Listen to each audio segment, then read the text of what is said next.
Foulke. Red Sox fans have longed to hear it. The Boston Red Sox are world champions.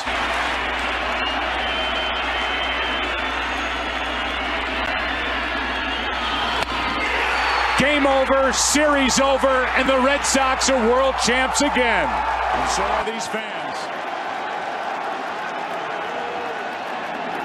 It hasn't happened at Fenway Park for 95 years. The Red Sox are world champions. Boston organization has been well run for a long time now. From the top on down, here comes a 1-2 pitch. Red Sox win the World Series.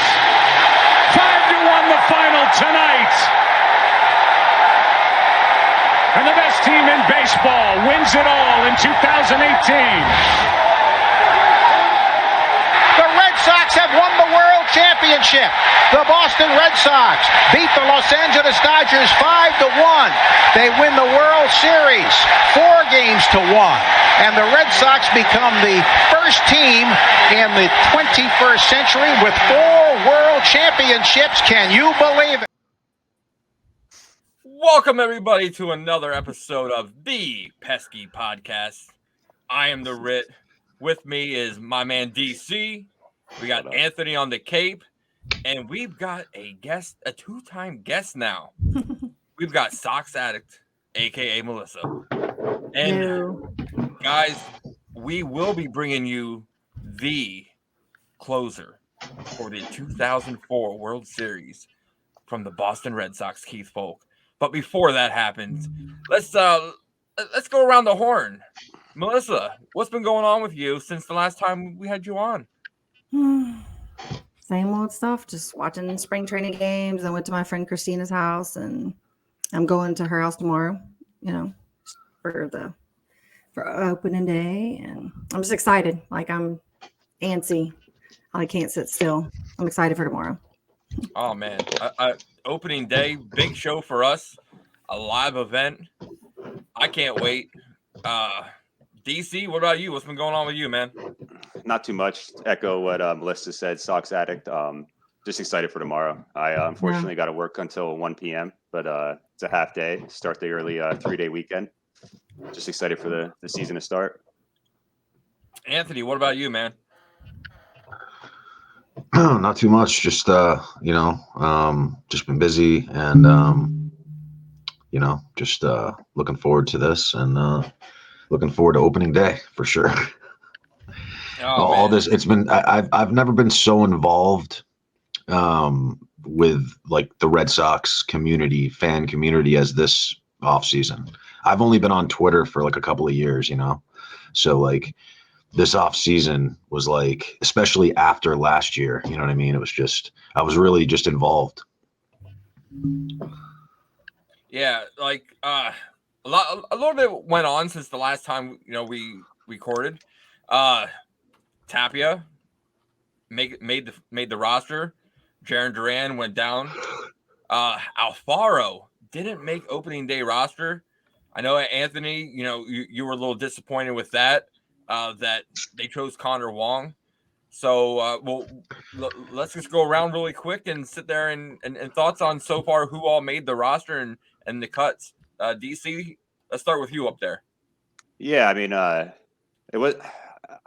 there's just no way you could have put Tapia on how he had a spring training with Jarren Duran also. And as far as Alfaro, Anthony and I could have been further from the truth when we both said 1,000% he would be on the roster. I was very surprised. I know Anthony was, checking out his Twitter.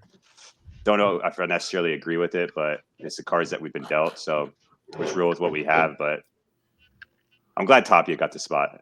That makes me happy. I'm not a big fan of Duran. I think he should have stayed back and focused on, getting his reps in where he's actually going to get playing time. I know, spending time with your national team is something that they all look forward to.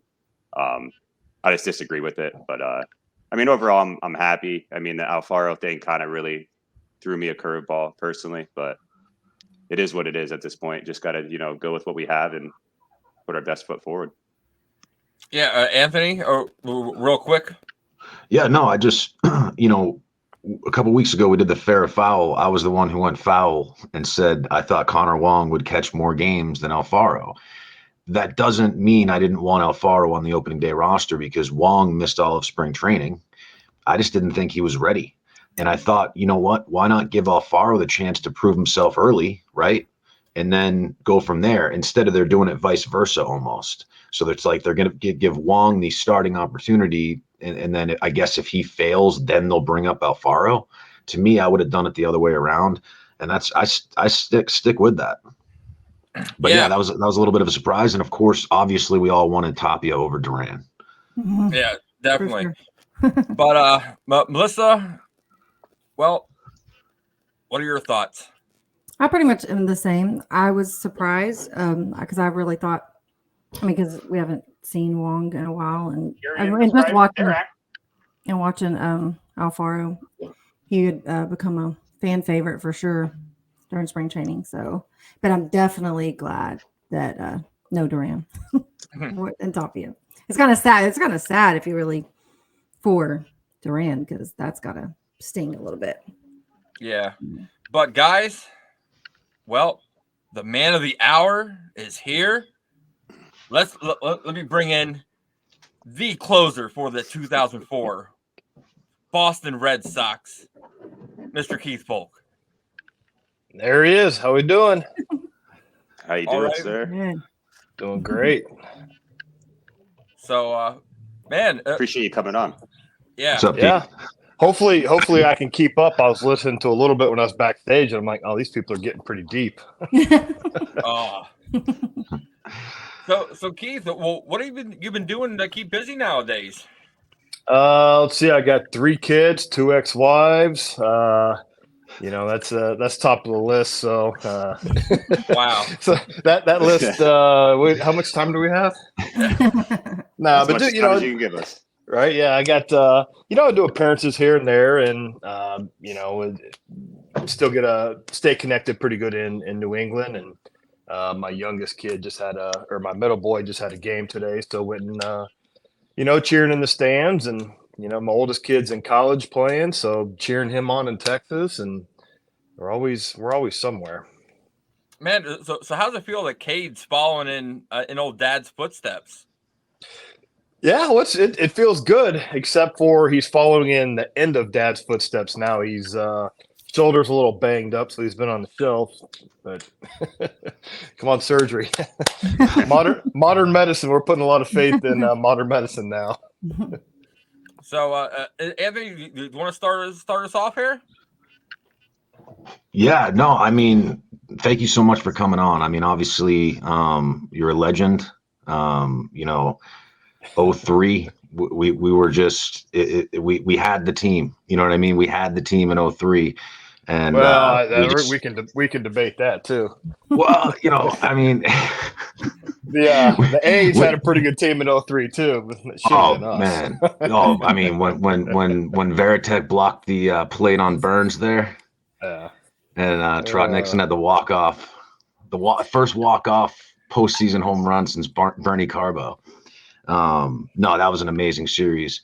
But no, I mean, we were really just 2 pieces away. We needed you and Shill, and so like just I guess talk about just that.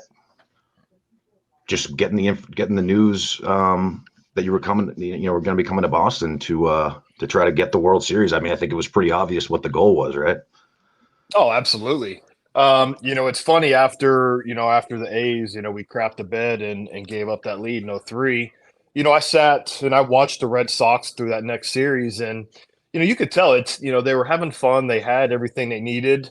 But when you get to the playoffs, it's like you need those little turns and those breaks to go your way, and obviously it didn't happen in 03. So Theo did a good job of getting in a couple extra pieces, but he did a good job of keeping that core together, and it's huge. And thankfully Kurt and I and a couple other pieces down the road ended up helping. But it's when opening day tomorrow, obviously I saw this little clip online today where it talked about the first day of spring training of 04.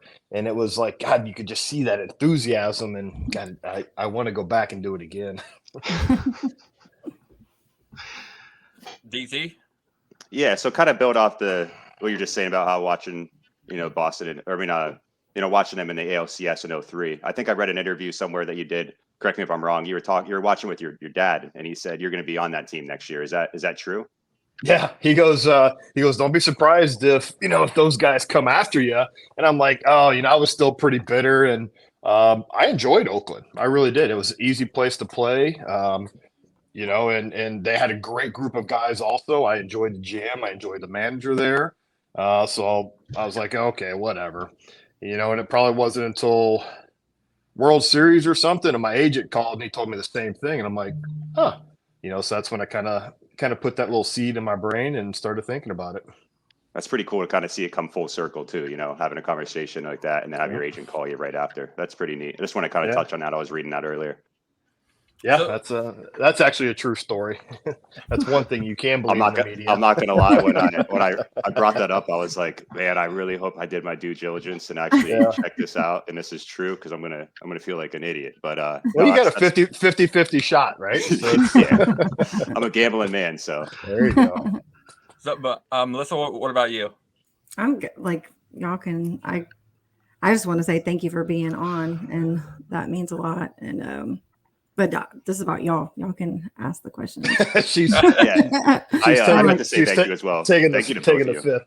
All right, yeah. So Keith, 03, you guys were up, and then you lost the series, and then all of a sudden 04, you guys are playing the Yankees, and then you end up going down 3-0. What were your thoughts going through your mind of, man, here we go again? Well, obviously it happened fast, and especially after we got our tails handed to us in game 3, it's like, my goodness, but it's kind of a two-part thing. It's, whatever happens next is a good thing. You lose, you go home, you're done for the winter, and, you go home and relax and whatever. You win, you come back and play another day. But, as fate has it, that experience that probably everybody had from 03, the failure part, you learn from it, right? Don't panic, right? And that's what everybody came in and said. You know what? Just win tomorrow. Go out and have fun tomorrow. Your back's already against the wall. Go out and have fun, see what happens. 3-1, We got things, obviously, game 4, things went as close as it could be to, pack your shit, go home. But, we started getting those breaks. Things started going our way, and all of a sudden it's 3-2, and we're going back to New York. And it's like you kind of start to feel the tide turn a little bit. We're still as loose as we could be because we're not supposed to win, And after we won, that nail biter in game 6, game 7, nothing better than a couple home runs by JD to take the pressure off a little bit. And, by then it was over. You could see those guys are pressure and they're making mistakes, and we never looked back. So, last pitch of the game. Great memories. There you go. You tell them my smile is still. It's like, at first it's like, oh gosh, and like it kind of builds through the story, and it's like, okay. And it's great because our show opener is clips of the last out of all 4, and yours is always the first one. Yeah. So go through the process of you see the comebacker to you. What's going through your head and through your mind? Don't assume I saw it. I'll tell you that. No, what's going through my head though? It's kind of funny because it's a little comebacker, but going back to it, when I made the pitch was a horrible pitch. I can't believe he swung at it, especially 0-0. He just like waved at it, and I kind of like as a pitcher, when you threw it, like I knew it was a bad pitch. There's no way a big leaguer can swing at it. And then he swung at it, and I was like, it caught me off guard. I jump. I didn't have to jump. I mean, the ball's like snow coned on the end of the mitt.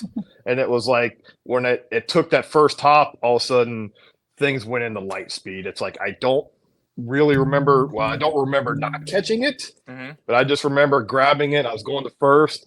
I went to toss it, and I had that quick thought in my head, like, I don't know what rated we are in the show, but I was like, don't screw this up. So a little double pump to make sure I took one more step. And as soon as I let go of the ball, it's like, I mean, the entire weight of the world was off my shoulders, and just turned and looked at Veritek, and it was like, oh, can you believe that? What about warming up? I mean, obviously you're up 3-0, but I mean, what about warming up to come in to close out the World Series? What were you thinking when you were warming up in the bullpen? Did you have any nerves going on there, obviously? Or?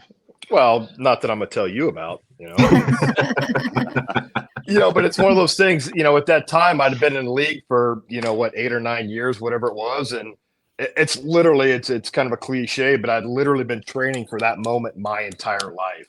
And so my pitching style is I really had to maintain a level head throughout the inning so I could think, adjust, and I didn't let the emotion get the better of me. So I really, I remember, I'm gonna get emotional a little bit, but yeah. So it's the short story is like I remember running by Timlin. He looked at me, and I'm like, just kind of gave him the head nod and like, let's go to work, boys. And then go out there, pull holes, hits a freaking hard ground ball right between my legs. I'm like, oh god, here we go. Nobody on, one on, or nobody out, one on. So I'm like, all right. But the next part of the order, I'd pretty much manhandled them throughout the series anyway. So, well, what was your comfort level? Like I hear all the time, pitchers, they had a great relationship with Tech. So what was your comfort level of letting him call the game and just run through these people? Oh, I mean, I don't know what whatever the top of the chart is. There's not another. There probably wasn't a better defensive catcher out there, and there was definitely not another catcher out there that worked as hard as him. So he had every pitcher's 100% attention all the time. And it's not that I wouldn't shake him, but it was one of those things that, even if I did shake him, he wasn't that catcher that kind of got that attitude, like, why are you shaking me, kid? Why are you shaking me? It's like, whatever, just make the pitch. It's for the betterment of all of us anyways. And, it's he trusted us just as much as we trusted him. So, I mean, that's why we're all on the same page. So if I could just touch on that a little bit. So you're obviously, you were known for your changeup, right? That was your best pitch. Did you sort of like to work backwards in a sense, or how did you like to work? Did you like to kind of get ahead with the fastball, or would you like to get throw the changeup early? Yeah, it's all that, and that's why I used to love when people say, oh, your changeup is your best pitch. Yep. Okay. And I loved when hitters thought that also, because there's times, it kind of goes both ways. There's times where I would intentionally not throw a changeup, and you would watch guys be baffled. They would be late, because they're like, I know you're going to give it to me. Like, okay, think that way and see what happens. Because as a pitcher been around and a catcher, right? You see those swings, and if it's a left-hander, I gave up a lot of big home runs to left-handers that hurt me through my career, but the numbers say that I was much better against lefties because my fastball control is what set up everything. I could work you up and in, I can work you down and away. So you have to figure out if it's hard, in or out. You have to figure out if it's a changeup, or is it going to be a cutter that's going to zip up in on your hand. So my philosophy is hitters can't cover up and in, down and away. And as long as I keep it out of that middle part, I had pretty good success. When did you develop that changeup? Was that early on? Well, it was as early as it could be in my professional career. 1994, I got drafted by the Giants. I went into the rookie ball up in Everett, Washington. I was throwing about 86, and I had a forkball or splitty kind of thing. And as soon as I got through the first day, they're like, yeah, you can't throw that anymore. And I'm like, okay, I'm 86, not a lick of movement with a fastball, no breaking ball, and I don't have an off-speed pitch now. So I'm like, what am I going to do? Keith Comstock was the pitching coach there. He was a lefty. And he's like, well, here, let me show you how I threw he threw like a screwball. And so he showed me that. So that was, June or July, whenever that is, of 94. So, and I worked on that pitch for, I think, 4 or 5 years before it actually really came to be what it was in 1999. DC, what about you? Yeah, just kind of touch on you earlier in your career, like you were talking about. I think you were traded in 97 to the White Sox. What does that do to a young pitcher? Does that kind of change your psyche a little bit, or is it kind of like business as usual? Just kind of go out there and pitch my game. Well, no, I mean, at first I was like, like, oh my gosh, the Giants, because I was in the big leagues with the Giants up and down that year, and I was struggling. The pitching coach at the time wanted me to be a sinker slider guy. And if anybody's ever watched me pitch, I'm as far from a sinker slider guy as you can possibly be. So I struggled in the big leagues. Got traded. I'm like, oh my gosh, here I am. The team doesn't want me anymore. Went to the White Sox. I got to the White Sox, and it's like you kind of walk through the door and the lights are on. And it's like you just walk into a paradise. I got there. They left me alone. They're like, do what you need to do, kid. And I never looked back. I went back to throwing my style. So that was in 97, finished it off. 98, had a decent year, but had a bone spur on my shoulder that kind of wore on me. Got that fixed in 98 in September. I came back in 99 like a freaking, just like a demon. And never looked back after that. Nice. Anybody else got anything early? I got another one, but I can. Just kind of along those lines. So at the time when you were talking about there, you were a starter. I mean, most major league pitchers were starters at some point in their career. Back then it was they called up starters from the minor leagues to the big leagues. Like they didn't call up bullpen guys. So times have changed a lot. But right, Papelbon too. I mean, Papelbon, when they brought him up, he was a starter as well, right? Same type of deal. I don't really know because I was never in the Red Sox minor league, so I didn't know any of the minor leaguers until Pap got there. But no, just because the reason I wanted to bring it up is just because we have a ton of guys right now, young starting pitchers kind of coming up, trying to make their way, and some of them are going to be in the bullpen. And just can you just talk a little bit about the just the transition from like you were just saying about when they called up, when calling up starters, and just the transition into the bullpen and how you handled that? Yeah. So when I got traded to the White Sox, I went over there as a starter. And I don't know if, you guys, some of you probably weren't even born yet, but the white flag trade was what they called that trade. And so the White Sox cleared out a bunch of their big leaguers. So when I got there, they called up a bunch of their minor league starters. They're like, hey, we're going to try these guys out. We're going to put you in the pen for now. So I finished out 97, 98. And then 99, when I came back healthy, I was like, hey, guys, like, I want to go back to starting.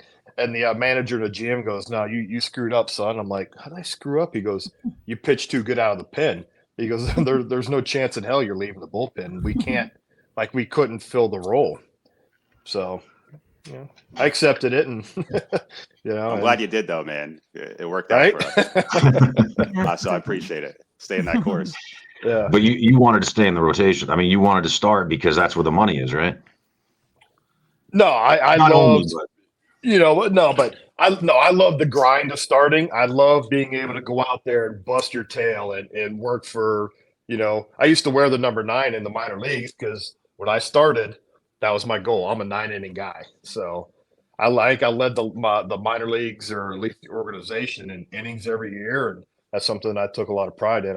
I worked hard to be out there, be the guy, and I had one of my teammates used to call me, my nickname was the Diesel, because I was the one that carried the load.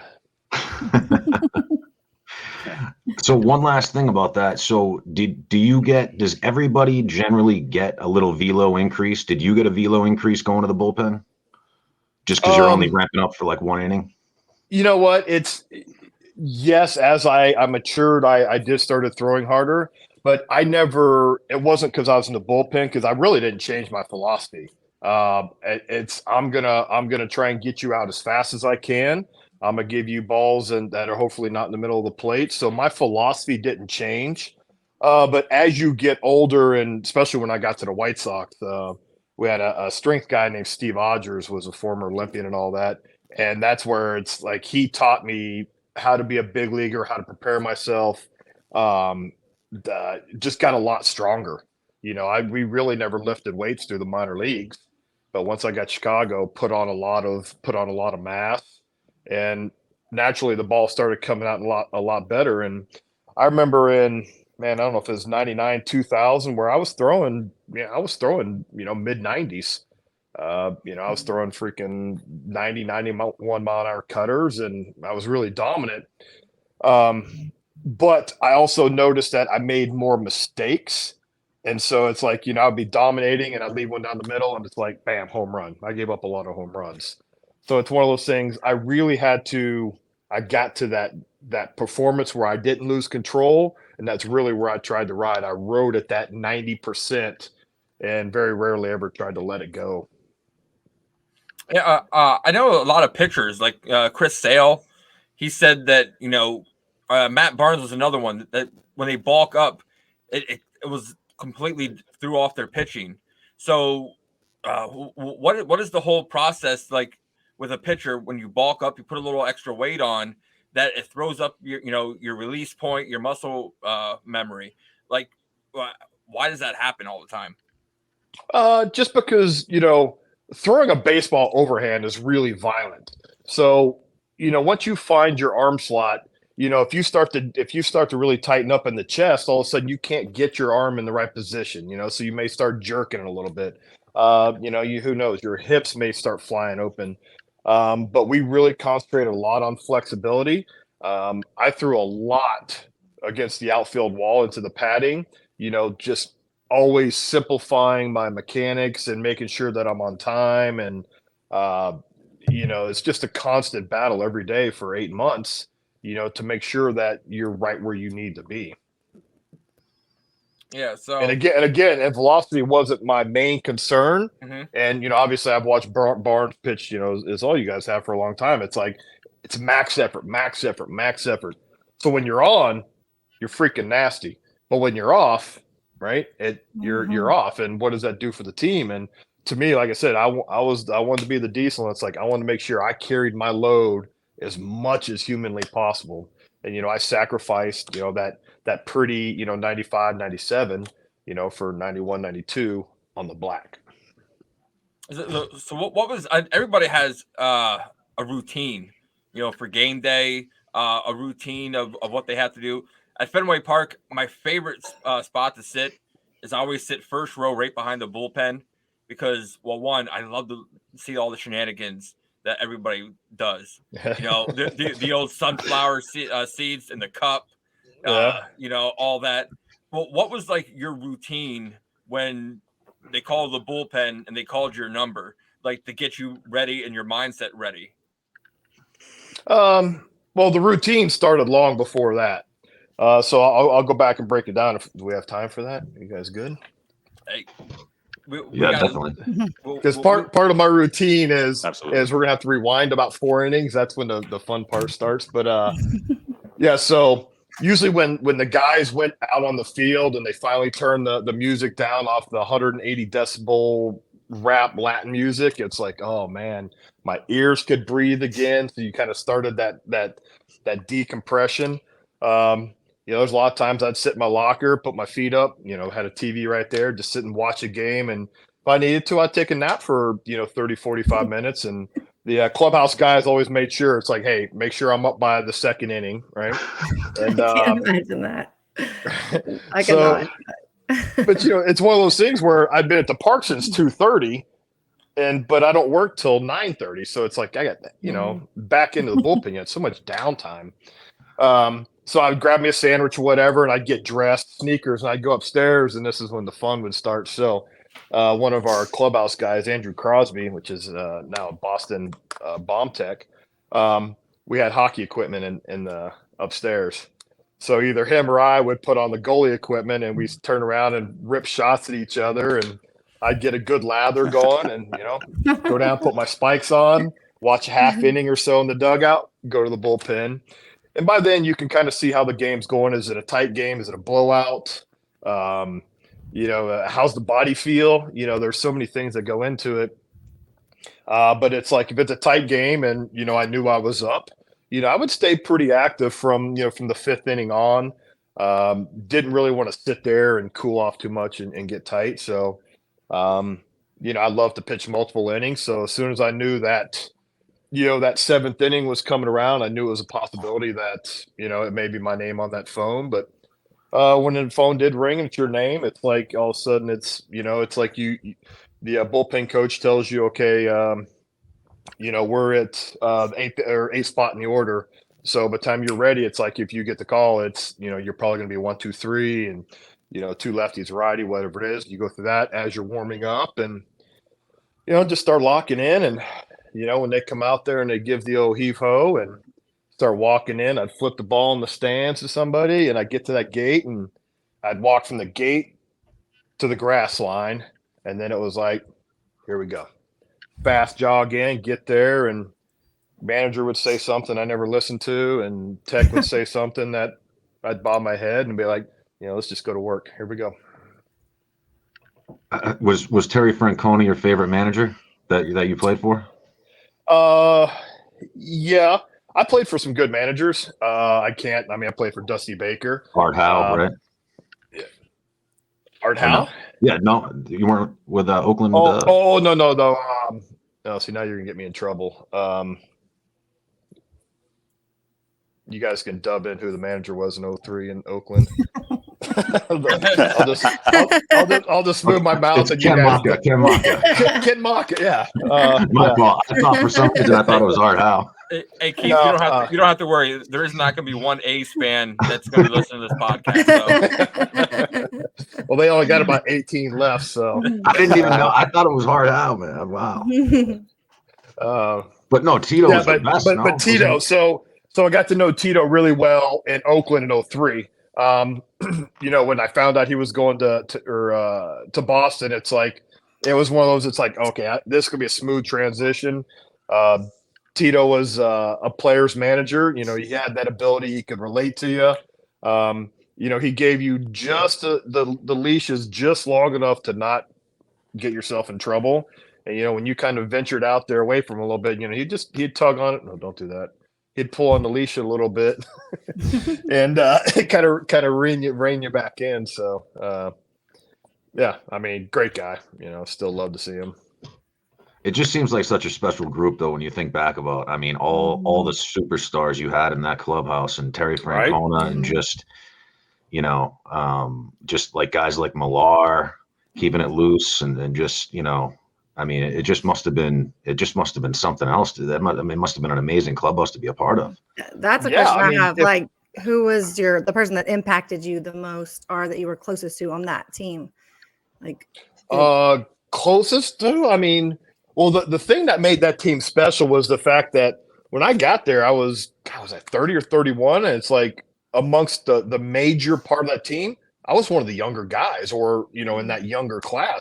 We had World Series champions, we had World Series MVPs and Cy Youngs and Gold Gloves and batting champions. Like the trophies that were in that room, or you look around, you're like, all stars, and it's like my accomplishments were kind of low on that that thing. So it was just such a comfortable environment. It wasn't like, oh, the 1st and 15th. Oh, how much you make? Oh, yeah, I remember when I used to make that little. It's like it was. Everybody was there, really, honestly, for the same reason. It was, there would be a little beef when, didn't like how you ran out the ground ball, or why are you throwing those pitches? A little bit. Obviously when you're around each other that much, but it was always we never stopped going in the right direction. Even mid-season when we kind of got lost a little bit, we were still all on the same team. That's awesome. Do you have any Manny being Manny stories that are your favorite that stand up to you? He liked to take his I would say he liked to take his showers in the hot tub. It'd be a quick dunk, and then see you later. That's funny. Oh, man. I guess we're not getting in the hot tub tonight. Seriously, you would skip a shower and just take a dip in the hot tub after the game. Yeah, I don't know. I love Manny. Spent a lot of time with him last year down in Brockton, but he's everybody's got their own little things, Yeah, that's kind of something I want to touch base on. What was it like, down in Broxton with David Ortiz's kid, Manny's kid, Pedros, and then Cade being there. What was it like to kind of like just look around and be like, man, this is the future of baseball right here? I don't know if it was be the future. They weren't very good, but it was a great story. But most of the guys were younger, and so I mean, 3 or 4 of them I think were high school incoming college freshmen. So and they got some pretty good talent in that league. So they took their lumps and they learned, but that's exactly what it is. It's a developmental college league, and the Brockton ownership and management and how the league altogether really takes care of the players. And I enjoyed going to the games, but it was a great story for the kids. They got a lot of national press, and when you look at it, it's like, wow, what are the chances of that happening? And it's not like it's like, hey, let's get your kid on here, let's get your kid. I mean, it just kind of organically happened. Yeah, it's real cool. That is awesome. So, Anthony, you want to go next? Yeah, well, I guess one of the other questions, I don't know if this is out there publicly or whatever. I haven't tracked it, but I remember the ball, the final out, right? And there was a little bit of the. How do I swipe to the next question? No, you don't have to. I know there was a whole thing. Marabelli had it. I don't know where it is. I just do you know the? You don't have to tell us. The ball. Why did I'm sorry, Minkevich, not Marabelli. If Marabelli had it, it would be way less of a story. So Marabelli's my boy. Do you know the whereabouts? It's in a safe spot. I wouldn't worry about it. So the ball, the ball is in a known location. It is in a known location.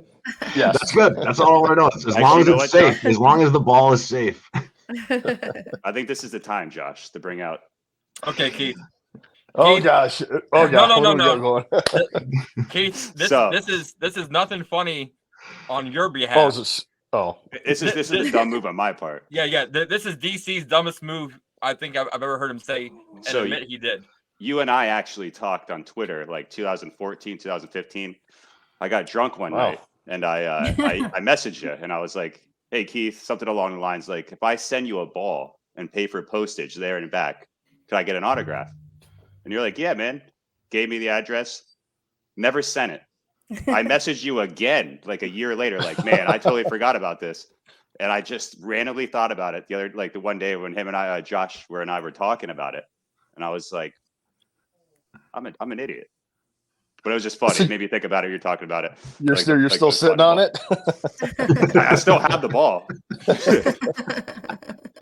See, it's probably a better story that way anyways. I don't know, man.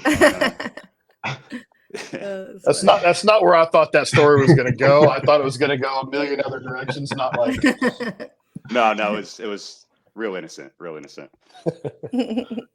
So what do you think about these new rule changes? Just anything that stands out to you. You wouldn't have bothered you the pitch clock, right? Wouldn't have bothered you, right? The pitch clock? I wouldn't have bothered me. And if anything, it would have benefited me because I don't know if it's Scherzer or one of those guys who was coming set, like he was ready to go, forcing the hitter. Right. That's how I was. Like I told the catchers, don't wait for the guy to get in the box. And there's a lot of times I would give the sign to the catcher anyways, like, hey, it's like just give him a quick. We had a little signal thing worked out where, if I come back and I kind of just tug at the jersey or do something real quick, that's what next pitch is going to be. And here I am. It's like I didn't wait on the hitter. It's like I'm putting pressure on. And if he called timeout, I wouldn't step off. I sat there and I looked at him just like, I'm not going anywhere. This is going to happen. So might as well just get your ass in the box and let's go. I like it. So with the pitch clock, you got him right where you want him. You got him in there and he can't leave. And I'm a pitcher and I've said for years, you want to speed the game up, get the damn hitters in the box. Exactly. You don't need to adjust your gloves and your hat and your cup and your sliding glove. And it's like, get in the box. Let's go, man. So I like that part of it. I hope that I don't like, I don't know. I think they're probably going to have to tweak it a little bit. I think there's going to come a point where it kind of gets too fast. But, it's something that's going to happen. I like the new bases, especially at first base. I guess every base, they're so concerned about keeping the players away from each other. So I think that'll be a good thing. And hopefully Machado doesn't step on the back of somebody's foot again or kick somebody, So what else we got? Shift? Oh, yeah. So there's the banning of the shift. What? They want to speed games up, but now they take the shift out. So now we're going to have games that are going to be long because, you can only – yeah, but every batter before, guys going around their back pocket, looking at their little cheat sheet, then got to move this guy over here, this guy over here. I don't know. I like the idea of getting back to what I grew up with, and I guess what you grew up with. Then hit the ball the other way. We'd never have to deal with this crap. But then you got the nerds ruining it, telling you to go for launching. I'm not saying anything about that. I still got to do work. I'm not calling anybody names. I think they're all fine, smart people. No, but then you can't step off, or you can't disengage more than twice. Yeah, see, that's I'm not a fan of that. I know they want to. I don't know what the reason behind that was because they want more stolen bases, I guess. But that'll be interesting because no shift, and you can only pick over twice. So it's one of those that's like, you're not really going to be able to hold the runners on, and then there's going to be more holes out there. So I think once the hitters get settled in and I think games they're gonna throw up some big numbers, which I guess is what people want. It's all about the people that pay for the ticket, and buy the the MLB package and all that stuff. So you think this is going to lead to more runs? I think so. Yeah. More base running. Yeah. All of a sudden, that ground ball to the four hole's a hit again. That thing hasn't been a hit for 4, 5, 6 years. So. I think you're going to see the numbers are going to come back up. Guys will start hitting a little bit higher again, and so maybe it's good for the game in the long run. I don't know. They didn't ask me, so I don't really have much. Do you also think it could benefit starting pitching, right? It's getting a little bit more aerobic again, a little bit more of a rhythm again, a little bit more efficient instead of trying to go for that high velo, taking 30, 40 seconds in between pitches, get a little, more of a, Greg Maddux-esque type of, not everybody, but maybe we could see more 200 inning pitchers, get a little deeper in the game. I don't know. I haven't thought about that, but off the top of my head, I would probably have to say that I don't think that'll have anything to do with it because I think the analytics will still be pretty heavy on the pitching side of it because, they're still not going to let these guys go more than 100 pitches. It's like they're still going to kind of keep the reins tight on them. And I don't see how any of the new rules would affect less pitching innings, I guess, but I was just thinking, just pitchers getting into a little bit more of a rhythm and kind of, instead of gearing up for fastballs, just going just a little bit more like old school pitching, and that would lead to more contact and less high counts. If you're a high strike guy, possibly yes. If you're a guy that is kind of always floating, 2-2, 3-2, it might actually hurt those guys because they don't have time.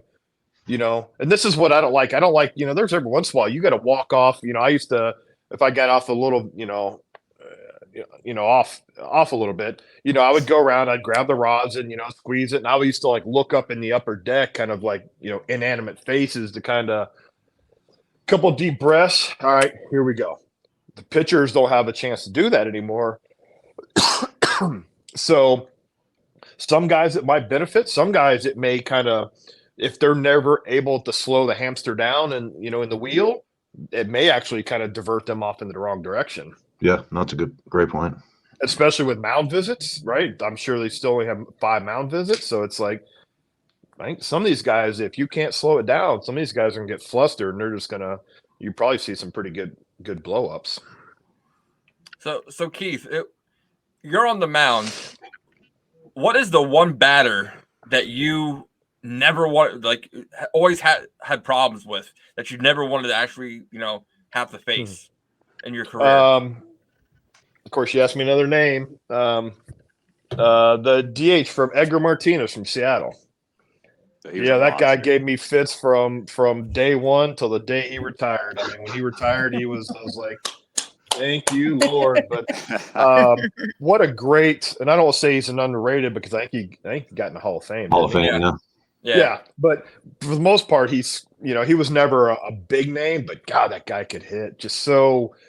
He was a smart hitter, and you couldn't, like my style. I'm gonna go away and I'm gonna come in, and it's like. He would like, he was always kind of one step ahead of me, and I'd make nasty pitches and he's putting good wood on it, hit it in the right center, and it's like, God dang it. He got me there, then the next series, like, gosh damn, he got me again. It's like he was just a great hitter, and sometimes there's those hitters out there, they have your number, and you're like Ichiro for you talk about how he could hit anything, or Vladimir Guerrero. It got to the point you're like, throw the ball high down the middle and hope they pop it up.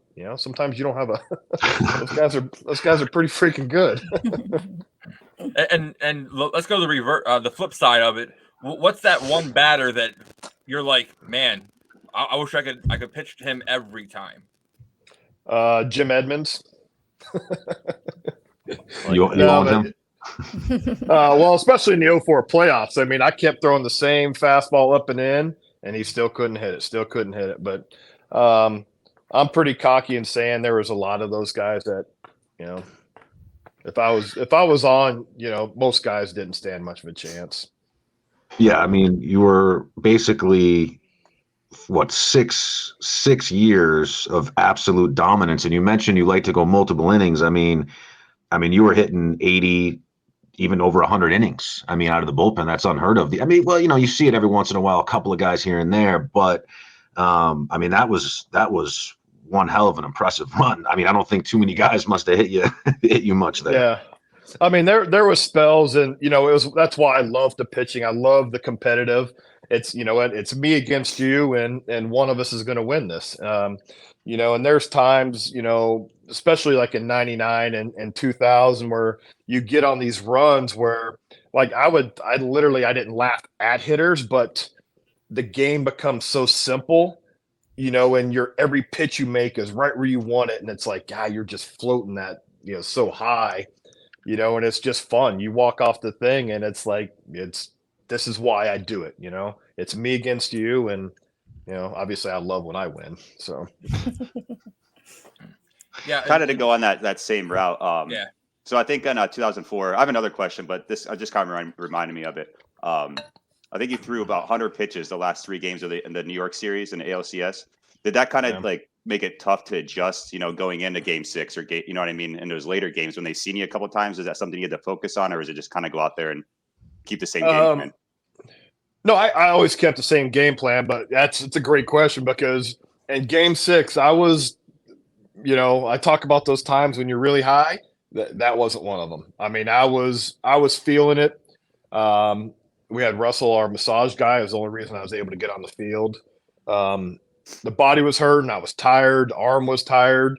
But, it's one of those things. It's like, I had to dig deep. And again, it's literally the reason why you train every day, for years and years. Like, I was training for that. And fortunately, I was able to come up with it. It made it interesting, like I kind of said in the video. But, fortunately, I had just enough gas to get us through it. I mean, because, again, that could have been the downfall very easy. There were so many moments. Was there anybody? Oh, sorry. No. Was there any guy in that lineup, like maybe even a lefty? I know you said you had trouble with lefties every now and then, but anybody in that lineup that you kind of not necessarily feared, you got to think. Yeah, you don't fear anybody, but they had a lot of guys. You look, you talk about our dugout. They had a pretty impressive dugout as well. Hey, Ruben Sierra too, and he could have matched the ball back then too, right?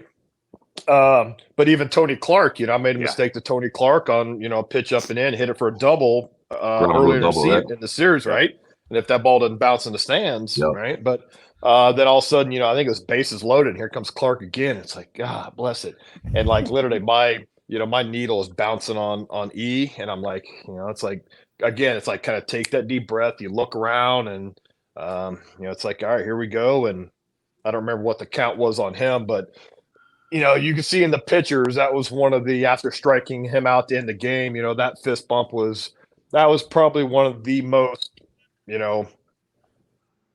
relieving, but like intense, like, yeah, let's go moments. Yeah, that's awesome. I was pretty jacked. I mean, and as much as you pitched too. I mean, I think it was, I don't know if it was 4 or 5 games or whatever, but I think he only allowed 1 earned run, which is really impressive against that lineup.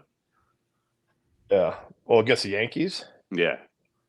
I think it was 1 earned run that you had. Oh, God, man. We're going to have to check your research. Oh, that's what I thought. Man, I hope so. I only gave up 1 earned run. Yeah, earned run. In the whole series, and that was to freaking Larry Walker in the World Series on a fastball down and away that they told me in the meeting beforehand, hey, watch out, Larry Walker can hit the ball down and away. And I'm like, okay, let's see. Okay. And he did. And I'm like, okay, made it middle note if I ever face him again, right? It's So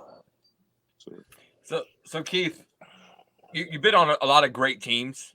What was the chemistry like from Oakland compared to when you came to Boston with the whole team atmosphere? Like I said, Oakland, we had a great team, but I think what that team hadn't done yet, that team hadn't been to the playoffs, didn't have that experience. I like to say they haven't lost enough yet to know that how good of a team they were.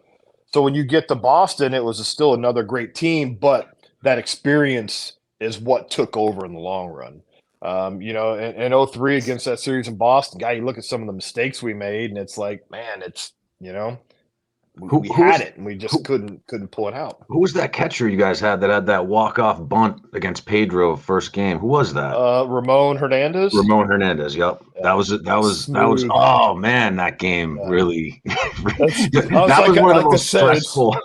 Right? There was one person on the planet knew he was going to bunt. He bunted. We're like, holy shit!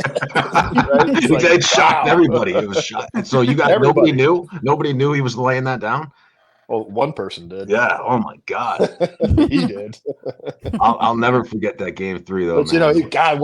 He was. I love what a great catcher, man. He was. I don't know what happened to him after Oakland, but yeah, he was a great catcher. Yeah, he was. Yeah.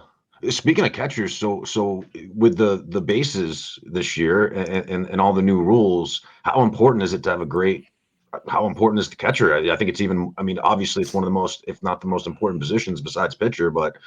I mean, this year it's even more amplified now with the run game coming back in vogue. Yeah. Keeping these pitchers calm and I guess so.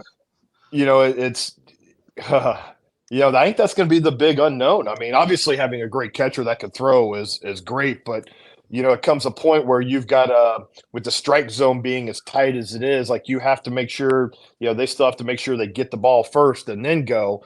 So if that runner gets, a little bit, all of a sudden it's a half a step, you're probably I still think you're going to see the stolen bases kind of dramatically go up. So lefties are going to be a premium because you get the lefties with that hang move that they can come up, read the guy after the 2 picks. If you can come up and read the guy and he's going, then you can still go to first, but if he comes up, you see him sitting, then he can still go home. But I think right-handers, I think they're going to freaking run all day. Wow, that's a great point.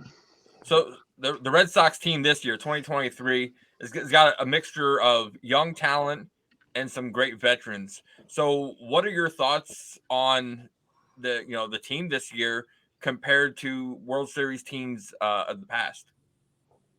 Well, I've only seen them. I watched them play a lot early in spring when they were like 9-0 and 9-1, and I think they went on to lose pretty much every game after I stopped watching. But don't stop watching, please. There you go. But, give you your login. I think it's one of those things where who knows yet. It's like I said, I'm a fan now, so I'm an optimist. I sit back and be like, you know what? Yeah, they have some guys that can play, but can you stay healthy? Can everybody play to their potential? Can they play and can they do what they have to do? Do we have the minor league strong enough minor leagues that when these guys go down, do we have places or pieces that can come up and replace them? So I'll be out there clapping my hands just like everybody else. So living and dying with them. So what do you have like do you watch a lot of baseball, obviously? I mean, you watch. Do you follow anybody? I try to, but it's like today. I got kids here, and so the games run at 4:00. So it's like, man, by the time I get home, East Coast games are done most of the time. So Yeah. I watch what I can, but I don't, I don't go out of my way to watch it. Yeah. So you're not. So are you? Is there anybody on the Red Sox that you're really high on that maybe people are sleeping on a little bit? Anybody? I mean, I'm really big on Tanner Houck. He's kind of struggled this spring. I mean, I don't know if there's anybody pitching wise that you really like. One of the young pitchers. Well, I'm glad you mentioned him. Because I had Tanner when I was part of the staff in the minor leagues for a number of years, and I love the guy. There's not another guy that has bigger balls than him, and being able to stay composed. I think that a lot of these guys coming up, they have one style and they get to the big leagues and they try to turn it up a little bit more.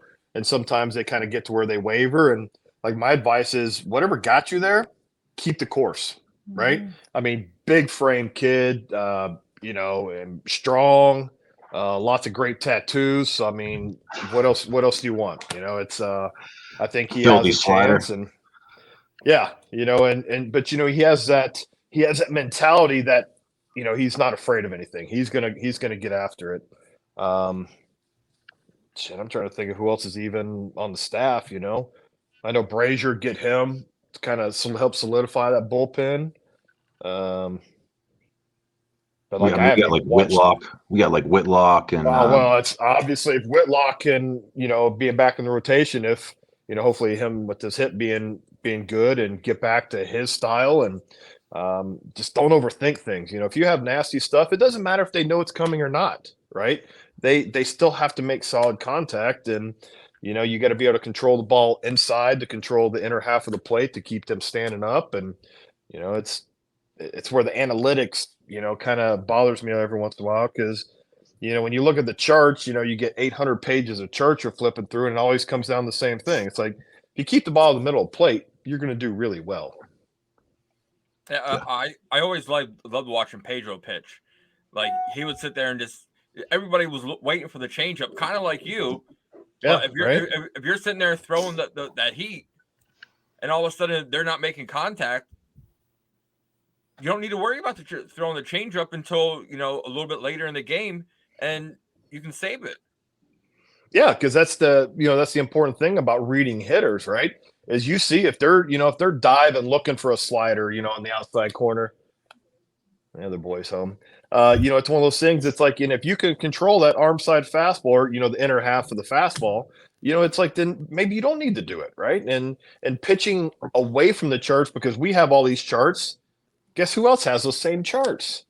The other team has the same chart, so they know if it's a tendency where he's going to throw you one inside fastball, he's going to throw a slider away, he's going to try to throw a breaking ball in the dirt, he's going to elevate, and all of a sudden, if you're going along with the script, they have the same script, so you can never change what the pitcher feels, what the catcher sees, and that's where you got to give those guys, the freedom to kind of. What do you think? You're a big leaguer. Go out and earn your money. Do what you do. We got Veritek too, so he's been our game plan coordinator for the last few seasons. So he's kind of working with the whole. I don't know exactly. Nobody knows exactly what he does in terms of, but I mean, I'm assuming he's working with the catchers, the pitchers, and putting the game plan just like he would when he was playing. Yeah, and that's exactly. It's a Bible on it, right?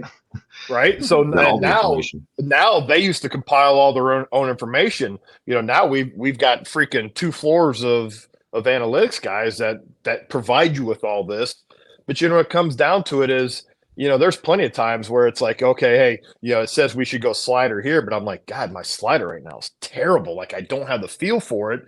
So, but if they're thinking that, maybe the hitter's thinking that. So let's do something different. Because when it comes down to it, I'm the meathead with the meatball. So, yeah, but I mean, the analytics are never gonna. Like you made a great point. I mean, they're not going to get the feel. These guys have never been on the mound or never been in the box, so they don't understand that dynamic of the feel of a great pitcher. Like when you're on the mound and like you just explained, And that there seems like there's a little battle going on with, we saw Joe Madden last year with the Angels kind of battling the front office there a little too much. Right. Like, give me the information. Good. I'm done. They want to take it a step further and actually get into the dugout and start managing the game and start controlling the game. Right. And I think it just goes too far. It's like, get the information and let the baseball guys play baseball and manage baseball. Right. Oddly enough, I mean, is that not a complete circle? They're the ones that started all this, right? Yeah, exactly. They're literally the organization that started all this. And all of a sudden the guy who was, I don't want to say, he's a great manager. I don't want to say he was made famous by that, but all of a sudden it's the same guy that started it is also the one trying to kick it out the door. Yeah. That's where we have to listen, because it comes a point where, and this is obviously, I'm just a fat guy sitting by the pool. It's too much. You have to let the athletes play. Right? There's a reason why we're giving them a lot of money, right? You have to let the athletes go out there and do what they do, and that's how you relate. That's how you relate to people. Careful what I say here, but right, it's like you gotta the human element. That's what you want to see, that human element in those big moments. And somebody like yourself that's got the balls of steel at the end of the game versus somebody that can't hack it or whatever. I mean, that's what we want. That's what makes sports so great, is that human element and cracking under pressure or stepping up and delivering under pressure. I mean, that's just the exciting part. Basketball, any sport, Tom Brady, football, doesn't matter. That's what we love. We don't want nerds ruining the game. At least I don't. Yeah, it always comes down to the boots on the ground. And I think it was Mike Tyson that said once, right, everybody's got a plan till you get hit in the mouth. Yeah, right. So everybody's got a plan, but how do you execute it once things get tough? And that's why you have guys that soar and make $50 million, and that's why you got guys who are doing other things now. Okay, Keith, we're gonna sit there and we're gonna be wrapping up this part. We're gonna get one final question to everybody. DC, let's start with you. Yeah, I just want to kind of circle back. I know we kind of talked about the 2004 season a lot. Yes, I'll sign your ball. Yeah. Well, I wasn't even going to ask that, to be honest with you. But now you just said it. It's on tape. But no, if you can, and I don't mean to have you speak for anybody else on the team, but what was your initial reaction to the Nomar trade in 2004? Did that kind of take you by surprise? Like, how was the clubhouse reaction, if you are able to share that? No, I don't think it took anybody by surprise. He went down and, obviously you have 800 reporters in every day, and they're constantly dangling the cheese in front of your face to see if, they can lead you down the right path. And no, it wasn't a concern. But again, we were a clubhouse filled with veterans. So we've had teammates traded before. So, it's not like, oh my gosh, it's like, I'm going to go get a sign and I'm going to protest. It's like, hey bro, hey, good luck to you. Your wife's still hot. We'll see you down the road, buddy. I gotta do some research after this one. Oh, Mia Hamm. Yeah. Oh, that's right. I forgot all about that. Yeah. It's been a while since I really kind of thought about that. Anthony, final question. No, honestly, I've kind of asked all my questions. I just want to really just thank you so much for coming on. It was actually like phenomenal. I think we really had some great. You dropped some great knowledge on us. I just really wanted to get into some of the baseball stuff. I love talking just baseball. You know what I mean? Yeah. And you honestly just really just answered like, just so great to talk to, and just a legend. And I mean, you're the guy, right? You're the guy who got that out and who got that last out to get us the World Series. And that's etched in history. And, congratulations on your great career. I'm glad, you're everything with your kids and stuff. And just thank you so much for everything you've done and for coming on and just talking to us. It's been a lot of fun. I appreciate it. Thank you, Keith. I appreciate it. And next time we're going to get you a light so it's not like you're talking to the man behind the curtain. Like, I know. Most of the time you're dark. And I'm like, this is like kind of spooky. No, but thank you so much. Really, I got a lighting issue. Gotta get a ring. Yeah, it's like this is my kid's ring here, because obviously you see we're dark out here now. Melissa, I know you sit there and you want to be Anthony shy. pretty much said like any question I had, I would be like, oh, and then he would ask it. So yeah. Thanks for joining, Melissa. Good to talk to you. Yeah, I was here, moral support, whatever. Thank you to both of you, Melissa, for setting it up, and Keith, we really appreciate your time. And probably one of the coolest things I've ever done in my entire life, if I'm being honest. So this was really fun, and really appreciative of you for taking the time to share it with us. Yeah, well, thanks for having me, and you guys did a good job because we talked about so many different things. And like I always tell people, if you see me excited, chances are things are pretty good. So I had fun. It was a good time. Yeah, I really appreciate it. Yeah, well, when Melissa sit there and asked, she goes, "Hey, I can get Keith probably. Can I come on the podcast?" And I messaged her back, "Come on the podcast. You can host it if you want. I don't care." I was like, I don't want to host. I don't want to take y'all. That's why I was like, I'm not going to ask any questions. Like, y'all just do it. I'll just be here. This is her big moment. She's learning. She's taking it all in. Just taking it all in. I want to be like y'all when I grow up. I'll be sure to send you a DM about that ball, buddy. Don't worry. All right. Well, yeah, I'm in between houses right now, so you just hold on to it. And I don't know if you're in Boston, I'll be up there. I'm in PA, but we'll be up there throughout the season. I'll try not to lose it. I mean, I've held it for about 9 years now at this point. So, Yep, maybe I'll just keep that for keepsake. But no, thank you again. Seriously, really appreciate it. You made me a very happy 14-year-old in picking that last out and everything you did for the Red Sox and then just throughout your career, man. Congratulations on everything. Thank you again. Thank you. Yeah, it made me a pretty happy 30-something-year-old too. So we can enjoy it together. Oh yeah. You made a lot of people. I mean, believe me, that was. I mean, there was just. It's hard for anybody who wasn't around back then to realize how big of a deal that was at the time, but it was everything. I mean, it was absolutely everything, and thank God we're not like the Cubs where we've actually been able to continue the success a little bit after. Right? They might. Yeah. And that's it's I hope obviously we won the first one, but it is, and you get to where it's like obviously people see that they can come to Boston and win. It's not just the lovable losers, and and hopefully we're just in a lull right now. We can continue to build back up and get back to throwing up a few more trophies. Oh, we're coming. We got a farm system coming. We're rebuilt now. We got some young pitching. Hopefully, Foulke, Whitlock, these guys lead the way. Baya, we're definitely coming. A lot of people are going to be surprised by us this year. I know, right? That's what we're here for. Let's go, boys! Tomorrow. Yeah. Absolutely. Excited. National holiday. Oh yeah, Exactly. I just wanted to sit there and thank you for giving us some time. Melissa, thank you for setting this up. Keith, I'm just curious. Hope you had a good time. Would you ever be willing to come back on? Yeah, I mean, if we can find something else to talk about. Hey, we'll start brainstorming now. There we go. You guys got to send me some notes, so I'm like, let me go through my notes. Hey, we just got to make sure we double check DC and make sure all his is accurate. Yeah. So I looked it up. No runs misread against it. the Yankees. It wasn't the Yankees. It was the total postseason. I apologize, man. I'm gonna think about that for a while. So, DC will do his homework. Anthony will get a light, and then Melissa will participate. So we'll I don't want to take their time. Like I'm just whatever. Yeah, let's just regroup in a couple months and we'll see what we can come up with. Hey, I'll be better, I promise. So, hey, Keith, thanks again for coming on and giving us some of your time. So, hey, quick one last question that's going to be mine before we let you go. Red Sox record this season. Give us a prediction. Oh gosh. This is completely against I never do predictions because they're always wrong.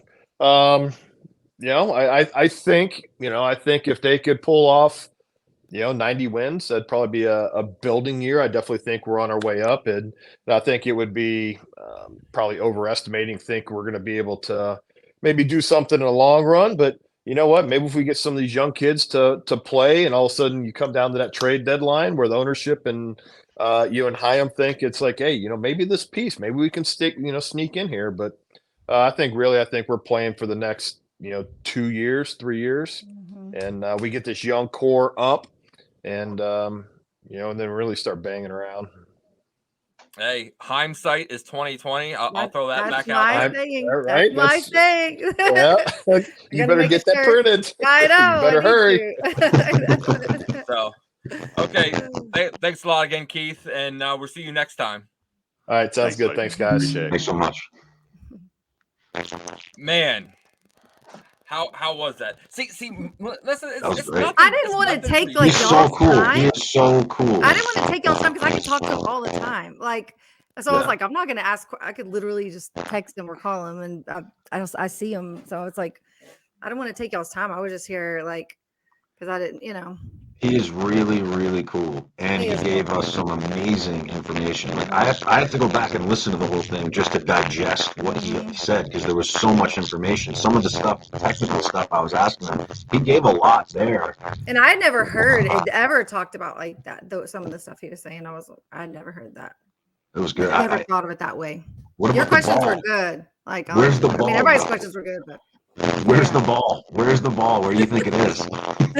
He's like, swipe to the next question. I know, that was so funny. I was gonna be like, it's right here. It's right here. That's So I think he has it. I think he's got it. Yeah, probably. I think he got it from Minkiewicz. I can't believe I called Minkiewicz Mirabelli. Oh, That's an awesome mistake. It's fine. Yeah, it's all good. It's At really least you got like, his stats right. I mean, I really think I think y'all did great. Like, DC's throwing runs on him. He's like, Keith Foulke, dude, he knew everything, bro. He knew everything. Dude, he knew he has a memory like a steel trap.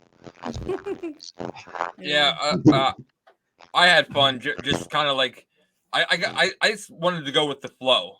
So I was letting you guys like lead the way, and then I kind of snuck in my questions. But man, Keith is one hell of a guy. Yeah, and Melissa, I want to thank you for putting that all together for us. You made a 14-year-old DC's dreams come true by finally getting his an autographed ball. It's funny because my ringtone, my phone for years was back to Foulke, like, and then I made the shirts, back to Foulke, and like, so I'm like, it was just definitely an honor to meet him and hang out. Speaking of shirts, Mm-hmm. when are we gonna get throw some dirt on it shirts? I know, I told him, but Red just, I don't know. He's been busy. What do you got there? Which one do you have there? Let me see. I have the back to Foulke. Okay, back. Okay, Yeah. I couldn't quite see it. And then I wore it when we went to the game, and I was like meant to get him to sign it, and I forgot. But I'll see him probably next week or something. I'll get him to sign it. I won't wear it this time because I would have been weird with him wearing it. I guess didn't think that through, so I was like, I'll just get him to sign it next time. It was the same way. Last year, I was up at Scranton for a Rail Riders Woo Sox game, and Dahlbeck was there. And I'm like, and I'm wearing a Dahlbeck jersey. So I'm like, do I go for the ball or do I go for the jersey? And I'm like, forget it. So I'm like, can you sign this for me? I turn around, he signed it. And I'm like, great. Now I can't. Now you can't wear it? Yeah. Now, I can't wear it, but I can't lean back on the shirt. Oh, yeah. I'm like, I can't get this to smear. Mm-hmm. So you got a Bobby Dahlbeck jersey? Yeah, I don't have it. I was like, oh, that's sweet. No, just kidding. Hey, I love me some I Bobby love Dahlbeck. Bobby D as a person. Like, I want to be his best friend. I want to, like, let's hang out. But that's, and every time he comes up, I'm like, please, Bobby, just please. Yeah. Well, yeah, the chance, dude. We'll get the chance going at Fenway, Bobby. Nobody gets chance like Bobby, you know what I mean? I know, it's crazy. Everybody wants him to do Bobby so Dahlbeck lovers. They love him. He's got silly power. He's got really, really great power. He's got a great attitude. Now they're gonna put him in Worcester. He's gonna be playing short. They might get him into left. So now he's gonna be like almost. He's increasing his value as a player. He's increasing his value. He still has a chance to make a big impact on his team. I just hope so. Yeah. I hope so. Like, I've never had a player that didn't perform that well that I just loved so much, and then had to defend myself for loving him so much because people were like, no, he sucks, I hate Bobby. And I think Joey was talking about how his mom like always is like, how's Bobby doing or whatever, Joey Capone. And I'm like, that's how it is, because I'm a mom and he's young, well, he's not that young. I guess he's almost 28 or something like that, but he's young. I'm 44. Something like that. But it's like that kid you like, that you want to do well. And so you just wish him well because they're such a good kid. That's how I feel about Bobby D.